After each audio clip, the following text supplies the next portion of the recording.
আৰু আমাৰ মাজত নাই ভাৰতৰ প্ৰাক্তন প্ৰধানমন্ত্ৰী মনমোহন সিং ডাঙৰীয়া। তেওঁ এইমাত্ৰ দিল্লীৰ এইমছত শেষ নিশাস ত্যাগ কৰে। 1932 চনৰ 26 ছেপ্টেম্বৰত তেওঁ জন্মগ্ৰহণ কৰিছিলে। তেওঁ শিখ ধৰ্মৰ মানুহ আছিলে আৰু 2024 চনৰ আজি 26 ডিচেম্বৰত তেওঁ শেষ নিশাস ত্যাগ কৰে দিল্লীৰ এইমছত। তেওঁ এজন শিখ ধৰ্মৰ মানুহ আছিলে আৰু 2004 চনৰ 22 মে'ত প্ৰথমবাৰৰ বাবে ভাৰতৰ প্ৰধানমন্ত্ৰী হৈ আছিলে। 2004 চনৰ পৰা 2014 চনলৈকে প্ৰধানমন্ত্ৰী আছিলে ভাৰতৰ। তো বৰ্তমান তেওঁ দিল্লীৰ এইমছত শেষ নিশাস ত্যাগ কৰে। তেওঁ বৰ্তমানৰ পাকিস্তানৰ পাঞ্জাবত তেওঁ 1932 চনত 26 ছেপ্টেম্বৰত তেওঁ জন্মগ্ৰহণ কৰিছিলে। তো আজি আমাৰ কাৰণে এটা বহুত বেয়া দিন, কাৰণ আমাৰ মাজৰ পৰা এজন বহুত ডাঙৰ নেতা আমি হেৰুৱাইছোঁ, এজন ডাঙৰ মানুহ হেৰুৱাইছোঁ। মনমোহন সিং ডাঙৰীয়াৰ জন্মস্থানৰ বিষয়ে অলপ কিবা জানিম। তেওঁৰ জন্মস্থান পাঞ্জাবৰ গহত। এই সময়ত শিক্ষা, সুচিকিৎসা, বিজুলী পাতি কোনো সুস্বাস্থ্য নাছিল। তথাপিও শিক্ষা লাভৰ প্ৰতি আগ্ৰহী হোৱাৰ বাবে মনমোহন সিং ডাঙৰীয়াই সেই সময়ৰ বহুদূৰ খোজকাঢ়ি বিদ্যালয়লৈ অহা যোৱা কৰিছিল। মাটি চাকি, কেৰাচিন লেম্পৰ পোহৰতে তেওঁ পঢ়িছিল। আনকি সেই সময়ত পোহৰৰ সুস্বাস্থ্য নথকাৰ বাবে দৃষ্টিশক্তি দুৰ্বল হৈ পৰিছিল। তথাপিও হতাশ হোৱা নাছিলে। অধ্যাপন পিপাসু মনৰ বাবে তেওঁ একাগ্ৰতাৰে পঢ়া শুনা কৰিছিল।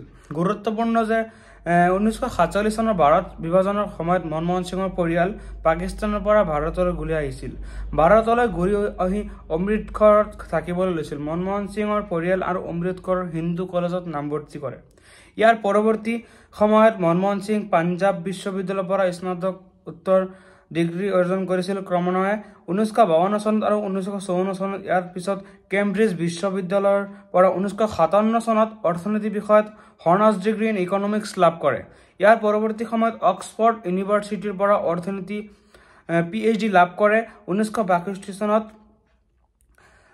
কৰ্মজীৱন, তেওঁৰ পাৰ্চনেল লাইফৰ পৰা আৰু অলপ কিবা জানিম। 1957 চনৰ পৰা 1959 চনলৈকে মনমোহন সিঙে পাঞ্জাৱ বিশ্ববিদ্যালয়ত অৰ্থনীতি বিভাগৰ অধ্যাপক ৰূপে কাৰ্যনিৰ্বাহ কৰিছিল। 1966 চনত দিল্লী স্কুল অফ ইকনমিক্স অধ্যাপক হিচাপে কৰ্মৰত আছিল। ইয়াৰ উপৰি তেওঁ 1966 চনৰ পৰা 1969 চনলৈকে ৰাষ্ট্ৰসংঘত কাৰ্যনিৰ্বাহ কৰিছিল। ইয়াৰ পৰৱৰ্তী সময়ত 1976 চনৰ তেওঁ বিত্ত মন্ত্ৰালয়ৰ সচিব হিচাপে কাৰ্যনিৰ্বাহ কৰিছিল। মনমোহন সিঙে 1980 চনৰ পৰা 1982 চনত পৰিকল্পনা আয়োগৰ লগত জড়িত হৈ আছিল।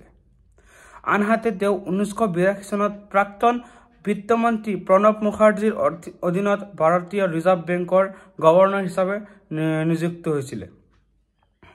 ইয়াৰ উপৰিও মনমোহন সিঙে 1985 চনৰ পৰা 1987 চনলৈকে ভাৰতৰ পৰিকল্পনা আয়োগৰ উপাধ্যক্ষ হিচাপে কাৰ্যনিৰ্বাহ কৰিছিল।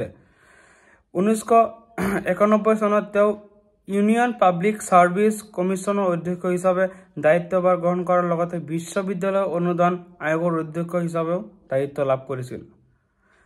তেওঁ কীৰ্তিস্তম্ভ। মনমোহন সিঙে ভাৰতৰ চৰকাৰৰ কেইবাটাও গুৰুত্বপূৰ্ণ দপ্তৰ চাকৰি কৰাৰ পিছত 1951 চনত সেই সময়ৰ নৱনিৰ্বাচিত প্ৰধানমন্ত্ৰী PV নৰসিংহ ৰাওৱে মনমোহন সিঙৰ বিত্তমন্ত্ৰী হিচাপে কেবিনেট স্থান দিছিল। সেই সময়ত ভাৰতৰ বিত্তীয় সংকট দেখা দিছিল। মনমোহন সিঙে বিত্ত মন্ত্ৰীৰ দায়িত্ব গ্ৰহণ কৰি 1991 চনত নব্য উদাৰবাদী অৰ্থনৈতিক নীতি গ্ৰহণ কৰিছিল। তেওঁ দেশৰ 14 সংখ্যক ভাৰতৰ প্ৰধানমন্ত্ৰী আছিলে। তো এজন আমি ডাঙৰ নেতা হেৰুৱাইছোঁ আমাৰ মাজৰ পৰা। চিৰবিদায় ল'লে, যিহেতু আমাৰ কাৰণে এক অপূৰণীয় ক্ষতিকাৰক বুলি আমি ভাবোঁ। তো আজি আমাৰ মাজৰ পৰা চিৰবিদায় ল'লে, তেওঁৰ আত্মা যাতে শান্তি লাভ কৰে, আমি ইয়াৰে প্ৰাৰ্থনা কৰোঁ। আৰু কেইদিনৰ আগতে এটা বেয়া খবৰ আহিছিলে, 11 অক্টোবৰত ৰতন টাটাৰ মৃত্যু হৈছিলে। তো আজিও এটা বহুত বেয়া খবৰ আহিছে ৰাতি। তো আমাৰ মাজৰ পৰা চিৰবিদায় ল'লে ভাৰতৰ প্ৰাক্তন প্ৰধানমন্ত্ৰী মনমোহন সিং ডাঙৰীয়া। তেওঁ এজন সুদক্ষ নেতা আছিলে, বহুত ভাল মানুহ আছিলে আমি সৰুৰ পৰা চাইছিলোঁ ফেচবুকত, এনে চোৱা নাই, ফেচবুকত নিউজত চাইছোঁ ভাৰতৰ প্ৰধানমন্ত্ৰী আছিলে। তো বহুত বেয়া লাগি আছে আজি। তো আপোনালোকে এবাৰ মনৰ পৰা প্ৰাৰ্থনা কৰক যাতে তেওঁৰ আত্মাই চিৰশান্তি লাভ কৰে। তো এইখিনি আছিলে, আপোনালোকে ভিডিঅ'টো শ্বেয়াৰ কৰক বেছি বেছি।